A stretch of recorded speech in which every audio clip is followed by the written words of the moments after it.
राहुल बेटा, काबू आ गया है आज। तुझे छुट्टी है। टेबल और सीढ़ी लेकर सारे के सारे पंखे साफ कर दे। राहुल अपना काम करने लग जाता है। तभी राहुल की पत्नी पूजा सास के लिए पानी लेकर आती है। पानी पिलाकर बोलती है, माँ जी, पापा का फ़ोन आया था। उन्होंने मुझे कुछ दिनों के लिए मायके बुलाया है। पर क्यों बुलाया है तुम्हें मायके?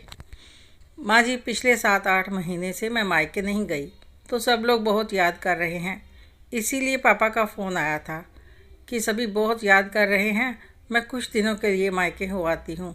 3-4 दिन रहकर वापस आ जाऊँगी। चुपचाप बैठी रहो, कहीं नहीं जाना। 24 साल तक वहीं तो रही हो, मन नहीं भरा अब तक? अगर तुम मायके चली गई तो घर के इतने सारे काम कौन करेगा? पूजा मायूस होकर राहुल की तरफ देखने लगी और वह कुछ नहीं बोला। तो पूजा ने कहा, अच्छा ठीक है माँ जी, मैं कल सुबह जाकर शाम को वापस आ जाऊंगी। कह दिया ना एक बार कि नहीं जाना, फिर एक बार। तभी राहुल बोला, माँ जाने दो ना उसे। वैसे भी उसे मायके गए हुए कितना वक्त हो गया है। 2 दिन रह आएगी तो मन बहल जाएगा। वैसे भी तो घर आकर सारे काम उसे ही तो करने हैं, तो 2-4 दिन में क्या फ़र्क पड़ जाएगा। तू चुप कर, बड़ी तरफदारी कर रहा है अपनी बीवी की। तुझे जो काम करने के लिए कहा है चुपचाप वही कर। हमें तो 1.5-2 साल हो जाते थे, कभी मायके की याद नहीं आती थी। घर गृहस्थी में इतने व्यस्त थे कि मायके का नाम भी कोई लेने नहीं देता था। और इनको देखो, 4 दिन बाद ही मायके की याद आ जाती है। भाई, हमें तो हमारी सास ने कभी मायके जाने ही नहीं दिया। कई मिन्नतों के बाद 1-2 साल में एक बार जाने देते थे। पूजा बेचारी चुपचाप अपने घर के कामों में लग जाती है। फिर कुछ दिन बाद राहुल और पूजा तैयार होकर बाहर जाने लगते हैं तो माँ से बोलता है, माँ, मैं और पूजा मूवी देखने जा रहे हैं, शाम तक लौट आएंगे। क्यों भाई, मूवी का प्रोग्राम कब बनाया? किस खुशी में जा रहे हैं? कोई ज़रूरत नहीं है घर से बाहर जाने की। घर की बहू घर में ही अच्छी लगती है। चलो जाओ अंदर, जाकर कुछ काम करो। पर मम्मी जी, मैंने सारे काम कर दिए हैं। शाम का खाना भी बना दिया, कपड़े भी प्रेस कर दिए, बर्तन भी साफ कर दिए। कोई काम नहीं बचा है। घरों में बहुत काम होते हैं, जाओ देखो, कोई ना कोई काम निकल आएगा। बाहर जाने का बहाना चाहिए बस। हम तो कभी नहीं गए मूवी देखने और ना ही कभी किसी ने जाने दिया। और ये घर में टीवी किसके लिए लगा के रखा है? हर महीने इसका रिचार्ज करते हो और मूवी देखने के लिए बाहर जाते हो। राहुल चुपचाप सोफे पर बैठ गया और पूजा मायूस होकर अपने कमरे में चली गई। कुछ दिनों बाद राहुल माँ से पूछता है, मम्मी, आज आप डिनर में क्या खाओगे? क्यों बेटा, आज खाना तुम बना रहे हो क्या? आज तुम्हें क्या सूझी? नहीं माँ, खाना मैं नहीं बना रहा हूँ, खाना मैं बाहर से मंगवा रहा हूँ। क्यों भाई, खाना बाहर से क्यों आएगा? बहू के घर पर होते हुए खाना बाहर से मंगवाने की क्या ज़रूरत है? मम्मी, वो आज पूजा की तबीयत ठीक नहीं है तो उसे खाना नहीं बन पाएगा, इसलिए मैंने सोचा खाना आज बाहर से ही मंगवा लेते हैं। ऐसी कौन सी बड़ी तबीयत ख़राब हो गई है उसकी जो वह खाना नहीं बना सकती? मम्मी, उसे तेज़ बुखार है, उसका बदन जल रहा है, उसके सिर में भी दर्द हो रहा है। बुखार है ना, कोई हड्डियां तो नहीं टूटी हैं कि खाना ना बना सके। हमें भी बुखार चढ़ता था, हमारी भी तबीयत खराब होती थी, हमें तो किसी ने आराम नहीं करने दिया। बुखार में तपते हुए भी हम घर का सारा काम करते थे। माँ बेटे की बातें सुनकर पूजा कमरे से बाहर आ जाती है और बोलती है, राहुल, रहने दो, मैं खाना बना लूँगी। राहुल बोलता है, तुम बैठो पूजा। और माँ, आज तो मैं तुमसे बात करके ही रहूँगा। हाँ, तो खाना तो बनाना ही पड़ेगा। कौन सा एहसान कर देगी खाना बनाकर? बहू का काम ही होता है घर की जिम्मेदारी उठाना और खाना बनाना। हर दूसरे चौथे दिन मुंह उठाकर कहीं ना कहीं चल देते हो, कभी मायके, कभी मूवी, कभी। हम जब भी कहीं जाने को तैयार होते हैं, आप जाने कहाँ देते हैं? हाँ तो ठीक है ना, जब आज तक मैं कभी भी बाहर नहीं गई, सालों बीत जाते हैं मायके में गए, और ना ही कभी बाहर घूमने गए, और तुम लोगों ने एक से बढ़कर एक नए से नए चौंचले पाल रखे हैं। माँ, आपकी प्रॉब्लम क्या है? आप हर बात को लेकर अपनी तुलना पूजा से क्यों करती हैं? एक बात बताइए, जब आपकी तबीयत खराब होती थी तो क्या आप अपनी मर्जी से खुशी से उठकर घर के काम करती थी? आपसे ज़बरदस्ती करवाए जाते थे या यूं कहें कि थोपे जाते थे, और आज आप वही कर रही हैं। तबीयत खराब होने पर क्या आपका आराम करने को मन नहीं करता था? और जब आप मायके जाना चाहती थी आपको रोका जाता था। आपका मन तड़पता नहीं था मायके जाने के लिए?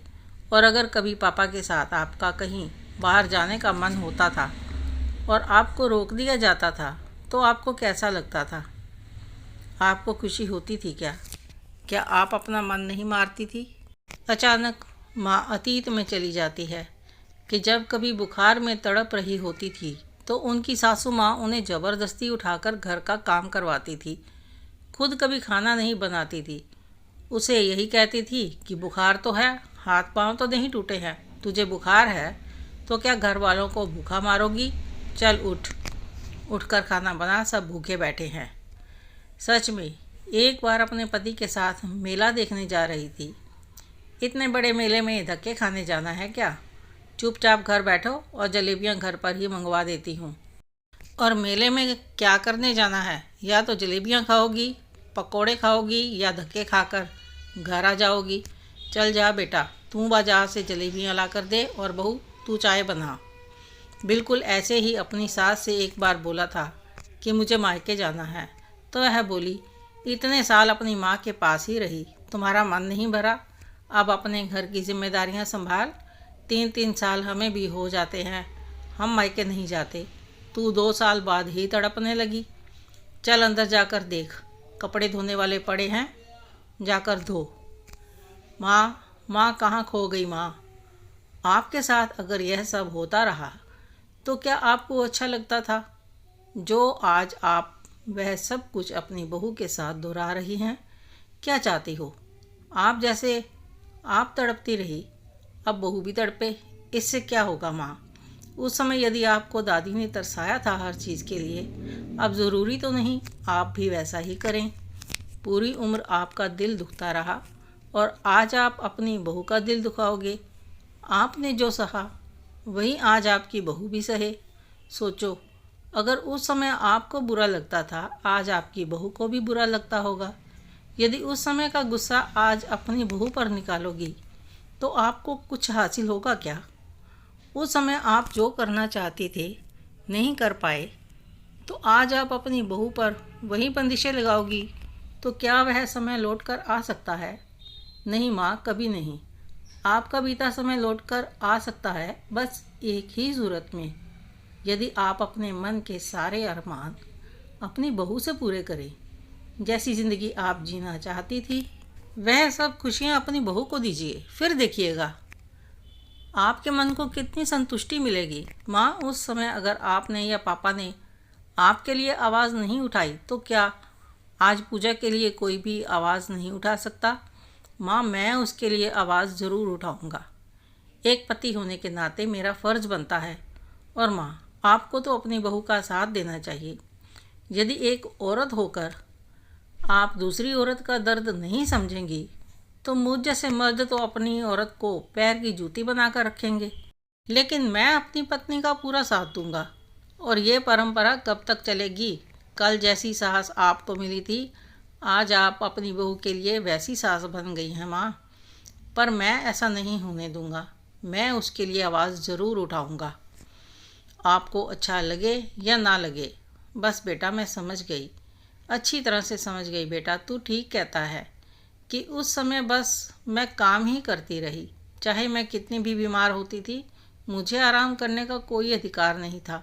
बस ज़बरदस्ती काम कराए जाते थे, जैसे उनकी सास मेरी सास से कराती थी। आज वही सब मैं अपनी बहू से करा रही हूँ, जैसे मेरी सास मुझसे करवाती थी। बस अब और नहीं, ये चेन कभी तो टूटनी चाहिए थी और इसकी शुरुआत मैं करूँगी। जिस तरह से मैं मन मार कर जीती रही थी, मेरी बहू तो मन मार के कभी नहीं जिएगी। मुझे माफ़ कर दो पूजा, मैंने आज तक तुम्हारे साथ बहुत गलत किया, पर आज के बाद नहीं होगा। माँ जी, आप माफ़ी मत मांगिए, आपने अपनी सोच बदल ली, मेरे लिए यही काफ़ी है। अब जा पूजा बहू, जाकर तू आराम कर। और हाँ, खाना बाहर से नहीं आएगा। राहुल बोला, क्या माँ अभी भी? आपको पता है पूजा बीमार है, फिर भी मैंने कब कहा कि खाना पूजा ही बनाएगी?